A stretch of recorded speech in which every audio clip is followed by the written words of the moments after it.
Oke, jadi welcome back to Silent Trader Academy channel. Ya, jadi masih berjumpa kembali dengan saya Om Silent di kesempatan morning briefing hari ini ya, tanggal 25 Agustus 2020, di mana harusnya kita sedikit senang ya, karena meskipun marketnya naik turun dalam arti stagnan gitu kan, naik gak banyak turun gak banyak, tapi kalau kita cek ya, perdagangan kemarin itu banyak sekali yang auto reject atas ya.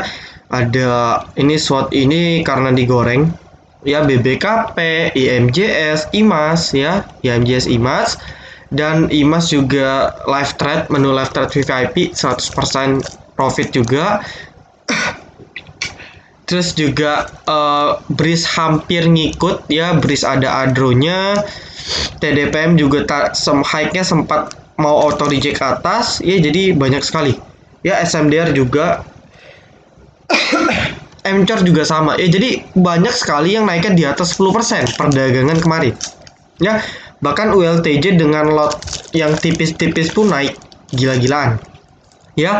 Nah, pertanyaannya, mungkin Bapak Ibu bertanya, loh kok seperti itu Om? Ya sebenarnya ya, ini sah-sah saja dalam dunia trading gitu kan, akan sangat sering terjadi hal-hal seperti ini ya. Jadi nggak usah kaget gitu kan, nggak usah kaget berlebih ya. Jadi fokus kita ialah cari saham yang potensial naik dengan situasi dan kondisi market yang berbeda-beda ya. Itu aja tugas kita. Jadi gak perlu mikir aneh-aneh gitu kan, aduh ini kok tumben banget nih, naik banyak banget gitu, semuanya hampir di atas 10%. Gak usah mikir kayak gitu ya. Jangan memperumit diri sendiri, tetapi manfaatkan dengan baik ya. Jadi kalau saya lihat polanya yang auto reject ini ya, si BBKP, si IMAS ya, IMAS, IMJS, dan ACST ini, mereka ada berita right issue ya. Jadi mereka ada saham-saham tersebut ya, BBKP private placement ya, bukan right issue sih ya, right issue tetapi dia langsung di direct ke investor besar ya. Tetapi seperti ACST, seperti IMAS gitu kan, beliau-beliau ini ya, mereka ini right issue ya. Nanti Bapak Ibu tinggal cek right issue-nya di harga berapa. Tetapi kompak bertiga ini sama-sama sedang nyari dana dengan private placement maupun right issue ya. Jadi kompak serempak naik. Oke ya, kemarin-kemarin kan juga kalau Bapak Ibu itu kan ada BMTR dan MNCN ya. BMTR, MNCN private placement-nya sudah kelar gitu kan, lanjut ke BBKP, IMJS, ACST ya. Medco juga ya, Medco juga mau itu ya,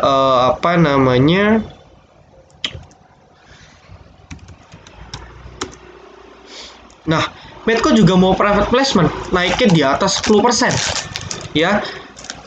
Terus juga sebentar ya, saya buka catatan saya dulu di RTI ya, RTI Mobile. Kita tinggal cari yang mau right issue sekarang siapa ya gitu kan, dan kita tinggal cari posisi yang pasnya. Oke, ACST itu right issue-nya di 262, IMJS di 230, IMAS di 550 ya, BBKP di 180, MCOR juga ya, ternyata dia right issue tapi udah bulan lama sih ya. Jadi yang baru-baru itu ACST dan PNBS ya. Sisanya ada TNCA, Fast ya, Fast Food Indonesia, sama Denar. Oke, PNBS ini setahu saya penghuni gocap ya. Coba kita cek. Boom, agak nge-lag teman-teman ya. Nah, hintnya ya, petunjuknya coba cari saja ya, entah itu RUPSK, entah itu ini kan minggu-minggu public expose ya. Bapak Ibu bisa tonton public expose itu emiten ya. Jadi kalau buat yang belum tahu, public expose istilahnya kayak apa ya, pemaparan tentang kinerja, tentang kegiatan ekspansi, tentang misalnya pengakuisisian, tentang produk baru dan sebagainya tentang si emiten tersebut. Ya, jadi contoh HKMU itu public expose gitu kan. Jam berapa? Jam 3 kalau nggak salah, saya nggak nonton sih itu, tapi nanti kalau Bapak Ibu nonton, ya itu kan via online dan via Zoom, itu enak aja ya, jadi nanti dijelasin, oh ternyata nih aluminium pangsa pasar masih besar ya, jadi kami punya target, perusahaan punya target sampai 2030 ya, misal pertumbuhan kami akan konsisten di angka 7% dan sebagainya ya. Jadi public expose itu gunanya untuk apa ya, istilah itu kewajiban sebenarnya. Jadi selain RUPS ya, salah satu kewajibannya ialah mengadakan public expose. Saya lupa ketentuannya, setahun 2 kali atau setahun sekali. Ya kalau RUPS minimal setahun 2 kali ya, per semester 1 kali. Nah, public expose itu lebih dalam lagi ya. Jadi dia benar-benar misalnya, ini loh, gue mau akuisisi nih. Ya, kedepannya gue bulan depan gue mau mau ekspansi nih, mau buka lahan pabrik dan sebagainya. Nah, itu public expose ya. Jadi minggu-minggu ini public expose. Bapak Ibu bisa cek di website IDX gitu kan terkait jadwal-jadwalnya. Biasanya kalau hasil public expose-nya menjanjikan ya, maka harga sahamnya akan bergerak naik. Contoh HKMU. Oke, HKMU juga, ini bukan pom-pom ya, ini bukan rekomendasi. HKMU juga mau RUPS ya, RUPS LB kalau nggak salah ya, rapat umum pemegang saham luar biasa ya. RUPS LB tanggal 28, coba saya cek ya, tanggal berapa nih? HKMU itu di tanggal 28, tanggal 28 itu berarti hari Jumat ya, hari Jumat HKMU RUPS. Nah, dengan candlestick yang seperti ini ya sebenarnya sih kalau dari teknikal sih bagus ya, sebenarnya dari teknikal bagus, tetapi memanfaatkan momen habis public expose terus RUPS LB ya, kita berharap saja ya saham-saham seperti HKMU ataupun yang lainnya yang public expose dan juga RUPS, mau RUPS terbatas, mau bagi dividen dan sebagainya, itu bisa naik ya, kita doakan seperti itu. Oke. Nah, jadi sekarang ya trennya sudah agak berubah. Ya, jadi trennya sudah agak berubah. Kita tinggal buka kalender ya, misalnya HKMU mau RUPS seminggu lagi ya, mulai seminggu sebelum RUPS ataupun sebelum come date, sebelum dia right issue dan sebagainya, kita sudah boleh bisa lirik sahamnya. Ya, kita lirik sahamnya, kita cari teknikal yang pas, kita beli. Harusnya setidaknya akan ngangkat karena isu berita-berita tersebut, entah bagi dividen kah, entah public expose kah, entah RUPS kah, meskipun hasilnya baik atau buruk, biasanya diresponnya naik dulu. Seperti itu. Ya, jadi itu salah satu cara kita untuk trading juga, dan dalam beberapa bulan terakhir saya lihat polanya seperti itu. Ya, entah teknikal seperti apa, karena dia tiba-tiba mau RUPS, mau reissue, mau come date bagi dividen, terbang.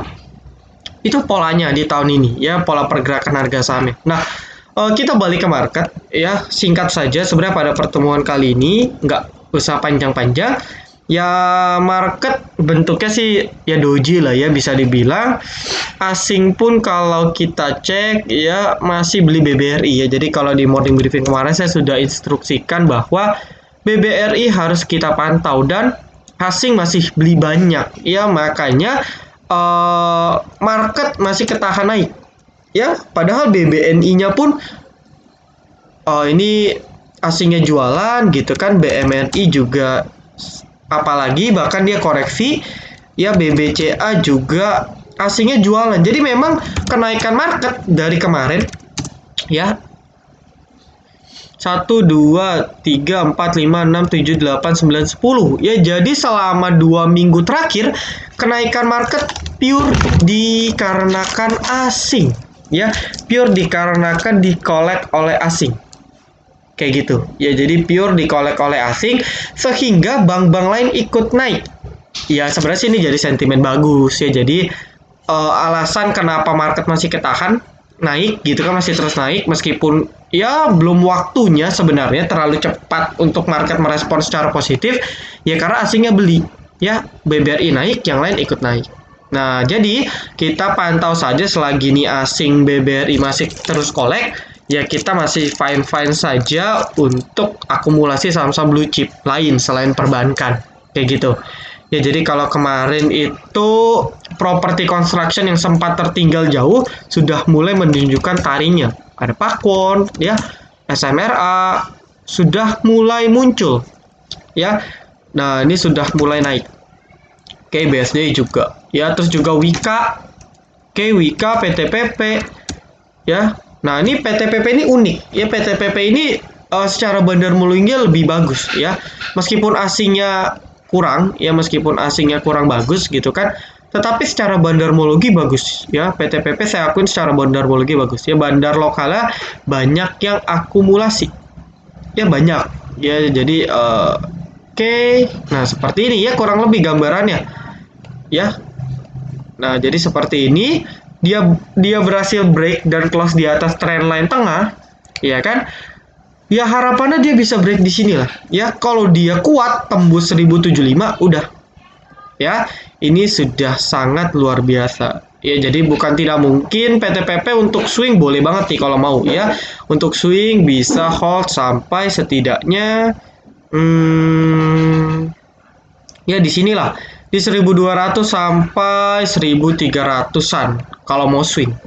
Itu kalau mau, ya, tetapi konfirmasi, tunggu konfirmasi dulu atau tunggu koreksi lebih kecil, ya.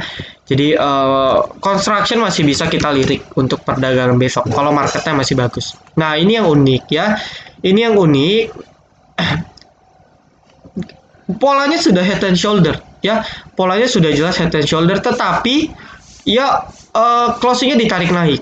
Ya, jadi MDK itu bandara itu CS. Ya, kalau kita cek, ya CS masih net buy meskipun dikit, tetapi asingnya setidaknya sudah mulai kolek. Ya, asingnya sudah mulai kolek lagi, ditambah juga dengan rebound. Ya, ini meskipun head and shoulder, tapi kalau dia belum break ya nggak jadi head and shoulder. Ya, kita tinggal cek dia punya komoditas.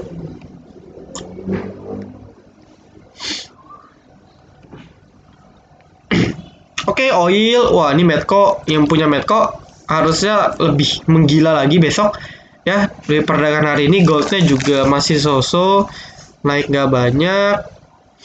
Oke, palm oilnya naik tipis, ya. Palm oilnya naik tipis, ya. Kita harapkan saham-saham seperti saham-saham seperti BWPT, ya, itu bisa naik.